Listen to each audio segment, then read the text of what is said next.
You know, we're all familiar with the idea of time capsules, those buried boxes, right? Stuffed full of things from like a certain time. But what if a time capsule came to you through the mail? And it's pretty unique. Yeah. We're talking a personal booklet from Christmas 1927.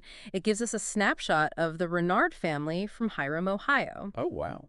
And our deep dive today is going to be all about this fascinating artifact. We'll be exploring what it reveals about this family and maybe even get a feel for what life was like in the 1920s. It's amazing, isn't it? This isn't, like a formal historical document or something. It's much more personal. Right. It's a direct message from the Reynard family of Hiram, Ohio, as of Christmas 1927, to their friends, Mr. and Mrs. G.O.F. Troxel in Jacksonville. Wow. And that opening, wishing them a Merry Christmas and saying their latch string is always out, it just makes you feel the warmth. You can tell this was a personal way for them to stay connected. It really does. Yeah. And it's signed simply the Reynards, so you know right away that this was a true labor of love by the parents, Charles Otis and Mary Edson Reynard, Yeah. the masterminds behind this impressive family of 13 children. 13. Yes, 13. So our mission today is to dive deep into their lives, the lives of all 13 children, and all those little details in this booklet that give us these insights into their personalities, their aspirations, and even their everyday experiences. We're hoping to find those surprising moments that really make this family and this whole era come alive for you, the listener. Yeah. So let's get started by meeting the couple behind it all, Charles Otis Reynard.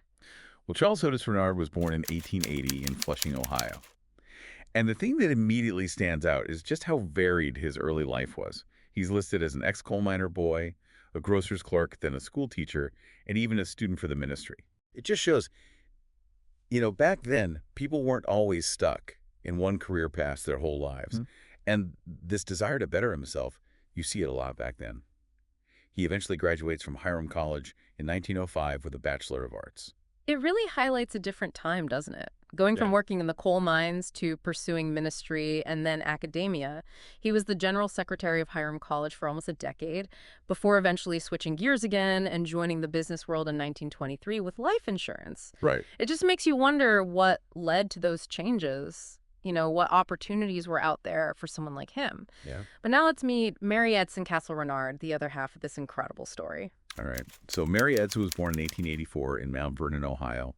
And get this, she also went to Hiram College, No way. graduating a year before Charles in the competing class of 1904. She's described as this slender, brown-eyed student. Before they got married, she was a teacher at Mount Vernon High School. What's really remarkable is she earned her Master of Arts super quick on January 1st, 1907. Wow, that's impressive, especially for that time. It is. And the booklet has this really sweet observation about her. It says, a regular heroine every minute since her marriage. It's short, but it says so much It does. about her role in the family. I mean, she was probably the steady force, the one who kept everything running smoothly in a house with so many people. Right. They tied the knot on September 9th, 1905, and the booklet says the story has begun. Yeah. And what a story it became with their 13 children. Wow. So let's meet them, starting with the eldest. Okay, so the oldest is Clara Catherine Reynard.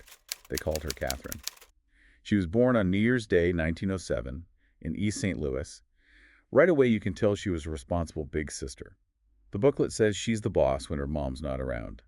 Her interests are all things creative, sketching, making up stories for the younger kids, drama, giving readings. She even worked at a business school during the summers and was busy both on campus and at home. The booklet really emphasizes her loyalty and calls her a really great girl. That's lovely. It is. And you can already see how important family responsibility was to them. Yeah, absolutely. Next up, we have Charles Cassil Reynard, born in Warren, Ohio in July of 1908. He's described as the student, someone fascinated by facts and theories. He wrote a column for the college paper and even dabbled in poetry. Wow. Seems like the intellectual of the bunch. And he loved puns and jokes. Really? Yeah, and he also enjoyed hiking and was on the cross-country team. He was in plays, too, and even president of his literary society. Wow. Sounds like a really bright and involved young He man. does, doesn't he? Now let's meet Ruth Vincent Reynard. They called her Boots. She was born in Warren in December 1909. Now she was the musician of the family, played the cornet, but she also liked writing letters and doing embroidery. Oh, wow. And she's described as methodical and careful, rarely grumpy, and with a quiet sense of humor. The booklet even says she wears well, which kind of suggests she's dependable and the kind of person who makes lasting friendships. That's sweet. It is. Now on to Margaret Ralston Reynard, or Peg, born in Toronto in June 1910. She seems like she brought a lot of energy to the family. The booklet says she makes things hum wherever she goes. She was great at sewing, had original ideas, played both violin and piano by ear, and even made up her own tunes. Clearly a natural talent. And get this, she wanted to be a public school music teacher. She was also on the girls' basketball team. It sounds like she was very outgoing and well-rounded with lots of friends. She sounds like a lot of fun. She does, doesn't she? Now let's talk about Robert Thomas Reynard, born in Toronto in January 1913. He's called the daring motorist with a passion for all things mechanical. He even wanted to be an aviator. Oh, wow. That's so fitting for that time, all the exciting developments in transportation back then. Absolutely. He loved nature, loved animals, and was known for his big heart. Wasn't a fan of book learning, but loved anything to do with cars. A true Boy Scout. Loved hiking and camping. A real hands-on, adventurous spirit. His dad even nicknamed him R. Lindbergh. Oh, wow. After Charles Lindbergh. Yes, you can imagine how much that must have fueled his dreams. I bet. Now we have George Bergen Renard. Okay. Born in Toronto, January 1914. They called him Joogie George. Now, he was the businessman of the family, always alert, quick, and sharp as attack. He was described as droll and loved playing pranks on everyone. Oh, no. He also gave these funny readings that would apparently have everyone in stitches. He loved outdoor sports and was a first-class scout working hard on all those merit badges. Sounds like a well-rounded and active young boy. He does. So now we get to the younger siblings. Let's start with Mary Edson Reynard, born in Hiram, December 1917. As the oldest of the younger kids, she was quite responsible. She liked to go places, do things, be up to the minute. Oh, wow. She was learning piano, but only liked work when she absolutely had to. That sounds familiar. Right. She would imitate her older sisters, and she was very close to her younger brother, Junior, sharing all kinds of secrets with him. So sweet. Let's move on to Charles Otis Reynard, Jr., born in Hiram in January 1919. Clearly a bright kid, really good at math, and got top marks in all his other subjects. He loved being outdoors, especially in the woods and by the creek during the summer months. He's described as most lovable and very close to his sister Mary Ed, forming a real team. You know, it's just heartwarming to see these close sibling bonds in such a big family. It is. And then there's Betty Martha Renard. All right. Arrived in Hiram in February 1920. She was a quiet, blue-eyed second grader and a lot like Ruth, but maybe a little more temperamental, going from happy to sad pretty easily. She had this sweet, low voice, and the booklet even hints that she might become a prima donna someday. It also mentions that in her picture, she looks unusually serious. It's like she had this little air of mystery about her. The booklet describes her as a very dear little girl. Oh, that's cute. Isn't it? And then we have Clarence Marmaduke Renard. Born in Hiram, February 1922. He had these big, soft brown eyes, a beautiful boy, and generally pretty mild-mannered. But they do warn us to watch out if he gets riled up. Uh-oh. Right. Apparently he spoke with a southern drawl, which I find fascinating. He had just started school and seemed to be doing well. His name is particularly interesting because he was named after Marmaduke Renard, the family's English ancestor. It shows you how important their heritage was to them, how it was reflected in their naming traditions. I see. Now let's talk about Ralph Austin Renard. Okay. Born in Hiram, January 1923. Described as a real mischief maker, an adorable little steam engine in pants. He apparently had the cutest lisp and would say things like, he had thick brothers and thick sisters. The booklet even says that words can't do justice to his energy and personality. Sounds like a real force of nature. Why bet? Okay, next we have Roberta May, born in 1924. Big blue eyes, golden hair, dimples, and a merry disposition. A total charmer, a prime favorite in the family. A little ray of sunshine. And she loves to perform stunts that her older sister Peg has taught her. So sweet, the older siblings passing on their skills and talents to the younger ones. We'll love that. It shows how close they are. Yeah, a real sense of community within the family. And finally, we come to the youngest, Frederick William Reynard, or Fritzy Bill, born in Hiram, June 1926. His dad jokingly called him their 1926 model. I love that. Right. As the seventh son, he got the nickname the Doctor from his sister Catherine. But despite the nickname, he's described as having a really sunny disposition, and his antics kept the family entertained.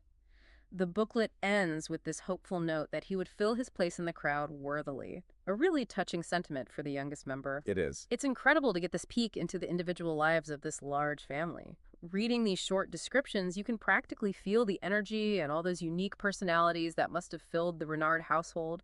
From studious Cassil to mechanically minded Bobby to musical Peggy and mischievous Ralph, each child was celebrated for what made them special. It's true. The fact that they were all involved in school, scouting, and the arts paints such a vivid picture. What parts of these descriptions resonated the most with you?